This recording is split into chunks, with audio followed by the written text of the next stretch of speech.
직원 임대형 주택에 대해서는 그런 중과세 배제 혜택을 받으실 수가 있는 거고요. 최대 90%까지 대출이 가능한 그런 오피스텔들도 있습니다.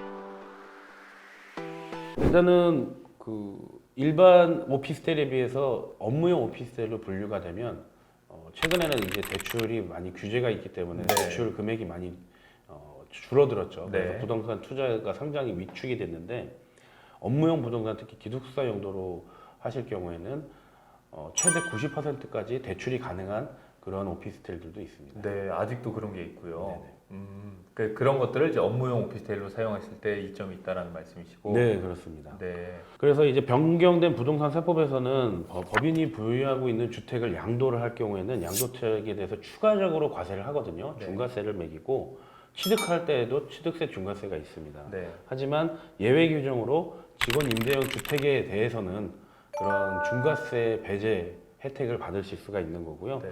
그리고 또 정책 자금이 있습니다.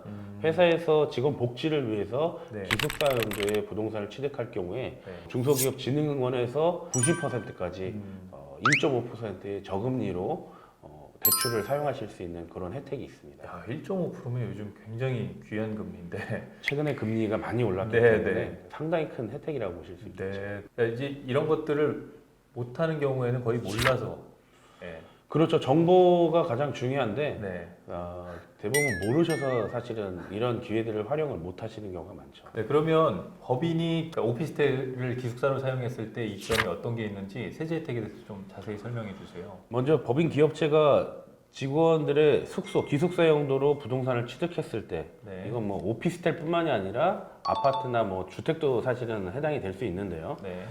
한번 그 혜택들을 한번 말씀을 드리면은 네. 일단 법인이 조정지역 내에서 3억 원 이상의 주택을 취득할 때에는 취득세율이 중과세로 12%까지 중과세를 적용받을 수가 있는데 일단은 사원 임대용, 사원용, 직원용 주택은 기존의 취득세 4.6%를 그대로 적용을 받고요. 네. 그 다음에 법인에서 취득하는 이 기숙사용 부동산은 매입 비용과 관리비를 사업 필요 경비로 공제를 받을 수가 있습니다. 네, 네. 그래서 일단 필요 경비로 제외하니까 법인들은 사용하는 비용에 대해서 세제 혜택을 받을 수가 있는 거고요.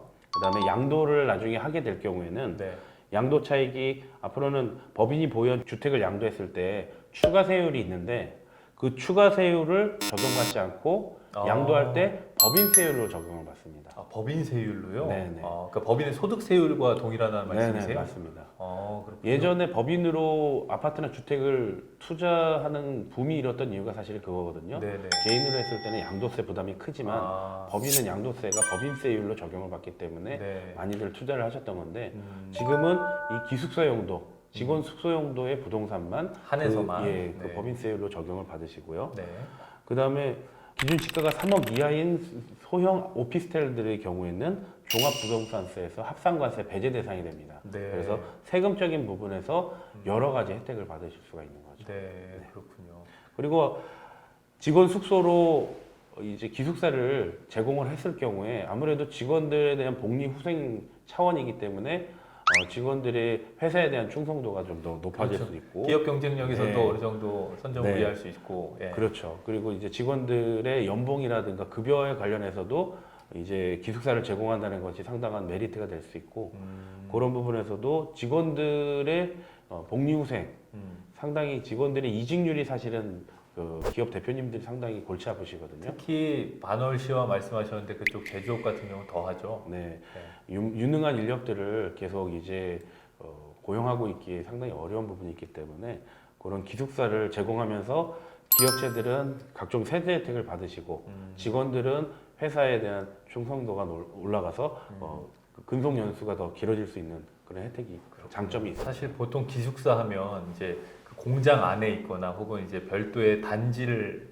지어서 그냥 그쪽에 머물게 하거나 있는데 신축 오피스텔 안에서 이렇게 기숙사를 사용한다? 괜찮을 것 같다는 생각 드네요. 네, 그리고 일단은 오피스텔 경우에 최대 90%까지 대출이 가능한 상품이 있다는 게 최근에 이제 투자 비용을 최소화하면서 각종 세대 혜택을 골고루 누리실 수 있기 때문에 그런 상품에 대한 투자 문의 관심이 많으셔갖고 상당히 문의가 많으십니다. 그런 측면에서 사업주분들한테 또 이점이 있겠고. 네. 알겠습니다. 오늘 좋은 말씀 감사합니다. 네.